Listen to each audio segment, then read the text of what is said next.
Hey YouTube.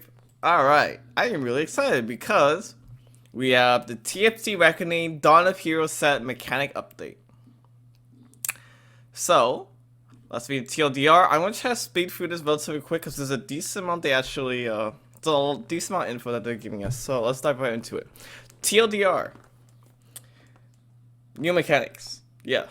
Shadow items are leaving. Radiant items have been added and it's super strong while having no drawbacks. You get to choose your Radiant item, but you only get one. Divine Blessings are here to save you when you drop below 40 HP. So let's dive right into it. No more shadow items. Here we go. Radiant items. So I'm not going to read through all the lovely text that they wrote. But, let's see. I guess I can start with this paragraph. Just like Penguin, we're getting new and powerful tools for our arsenal. They're called Radiant items and they're strong. Very strong. Like Shadow items, each vanilla completed item will have a Radiant version. But this time, there'll simply be a more OP version of the original item with no drawbacks. In fact, it's so OP that we can only give you one per game. But don't worry, you'll get to choose your Radiant item from a selection of 5 in the Radiant Army that appears for all players at stage 3-6. Let's check out some samples below. Sample here may change as needed for balance. So, Radiant Death Cap. You get 100 AP, including components. That's a lot.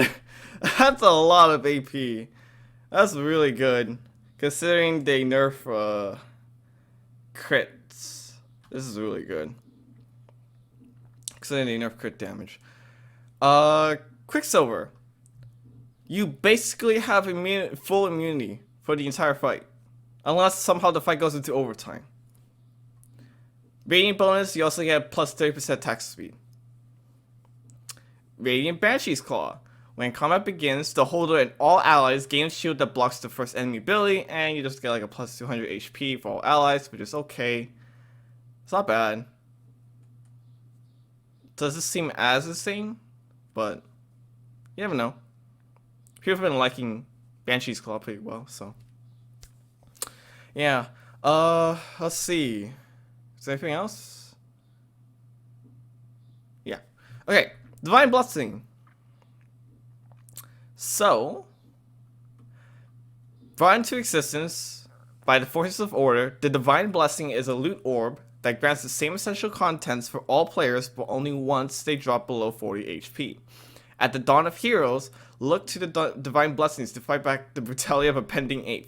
Blessings grant a high amount of immediate value, offering a combination of the following: item components, or items, which is components, gold, consumables, spatula, and champions. So you drop below 40 HP, it's time, yeah. So here's what it looks like.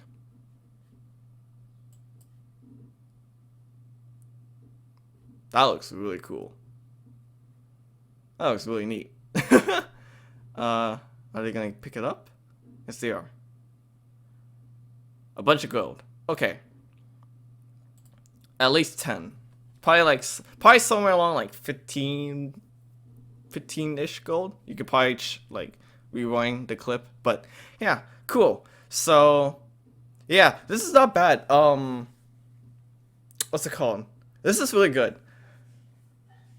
I haven't thought about something like this, but having some sort of comeback mechanic is really nice. Because for up until now, if you're falling really far behind, the best thing you can do is try to not get 8th, which isn't bad. But if you're really far behind and you low roll like crazy, all you can do is just pray to not get 8th. So it's good that they have some sort of like comeback mechanic. That's nice. While the actual item components and champions might vary player by player, the value will be uniform. So it should be like roughly the same in terms of value. Cool. Tome of Emblems. It's in the books. The Tome of Emblems is the latest and greatest bestseller written by Earth himself. Flip through this hardcover to access a shop of 4 emblems to choose from. The tome has a chance of dropping from the Divine Blessing, but can rarely end up in the hands of PvE encounters. When the Tome of Emblems is inside an orb, That orb cannot be opened unless you have the bench space to accommodate the tome. So it takes up one bench slot. Filling in the gaps. Yeah, it looks cool. Looks neat. With Shadow Spatula gone, how are you going to build Hellion, Forgotten, Nightbringer, and the rest of them? Well, the shadows aren't quite gone yet. Rather than removing all the shadow emblems entirely, their shadow status will be changed to signal their lack of component recipes. We'll continue to give these emblems out like we do items through the armory. With the change to shadow emblems to componentless emblems, we're also adding new emblems for the remaining non-5 cost traits who currently are spatula-less. Cause we heard you like emblems with your emblems, expect to see new shadow emblems for Brawler, Draconic, Invoker, and Ranger. And if we look at the screenshot down below, cool. And even Knights as well. So, cool. It's really, that's kind of interesting. Because you usually, you have your 4 Brawlers somethings and a set in stone. It's really hard to try to, get 6 Knight in for Ranger. So that's kind of cool. Yeah, that's pretty cool. And that's about it. So, yeah, it looks really interesting. I'm trying to think anything else, but that's kind of like the TLDR. Not TLDR, but that's like a fast rundown of it. So, new radiant items, but you can only get 1. And you get to select from 5 at stage 3-6.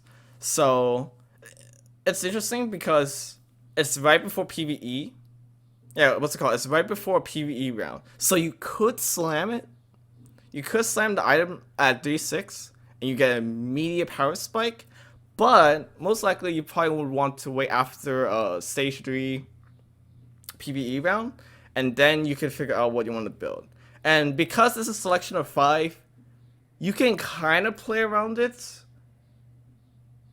It's kind of likely that you get the component that you want, but it may not always be the case. Maybe you're going for an offensive item and you get kind of unlucky. You get like a belt, vest, cloak, glove tier. I don't know, something like that. Instead, you wanted like a sword, rod. I don't know. Bow. I don't know. It's still pretty likely though. I wanted to give you a spatula in the Radiant Armory. I kinda doubt it, because that's really inconsistent, I feel like, but we'll see. What else? We have a new comeback mechanic, which is really, really sick with Divine Blessing. There's also what's it called? A tome that basically can give you access to a shop of 4 emblems to choose from. It's really neat because at the moment the only way that you could realistically get emblems is from armories, from the special armories. Sure, if you get spatula, but what are the chances that a spatula shows up? Pretty likely, or you want to go for a spatula in a game? It's kind of unlikely. So, what else? We have even more spatulas in the even more emblems / spatulas in the game. Like you could get 4 Ranger a lot easily. I wonder if they'll add chase. They'll add some like chase traits for some of these. What's it called? For some of these emblems, like 6 Ranger, 8 Knight. I don't know. It'd be interesting. I don't know if this is also sort of like a leak. Not really leak, but like I wonder if this is a good preview of some of the champs that are staying, because we don't 100% know yet. We'll probably get that info really soon, maybe this weekend, maybe Monday next week. But yeah, like, so we still have Forgotten based on the screenshot and based on some of the other texts. We still have Forgotten, we still have Hellion, we still have, what's it called? Redeemed. We still have Dawnbringer. We have Draconic. I mean, of course they probably keep Draconic, because that's probably the most fun trait that they have in this set. What else? Assassin, and based on this paragraph right here, Nightbringer. So it kind of makes sense they keep Dawnbringer and Nightbringer, just because they're the easiest traits. What's it called? They're the easiest trait to play with, because you just put in more Nightbringers, more Dawnbringers, and your comp will just be stronger. So that's good. What else? And also based on the screenshot, Cavalier might still be in the game. Assassin's still in the game. Legionnaire might still be in the game. Oh yeah, Abomination might still be in the game because I see Callista. I don't know. I'm reading so much into this, but we'll just have to wait and see. I'm really excited and looking forward to the mid set. So yeah, there you go. That's the TFT Reckoning Dawn of Heroes set mechanic update. Again, what's it called? The article, the link to the article will be in the description down below. Thanks so much for watching. If you have, any thoughts about this mid set, tell me in the comments below. I would love to read some of your comments. That's about gonna do it for me. Thank you so much for watching, and take care.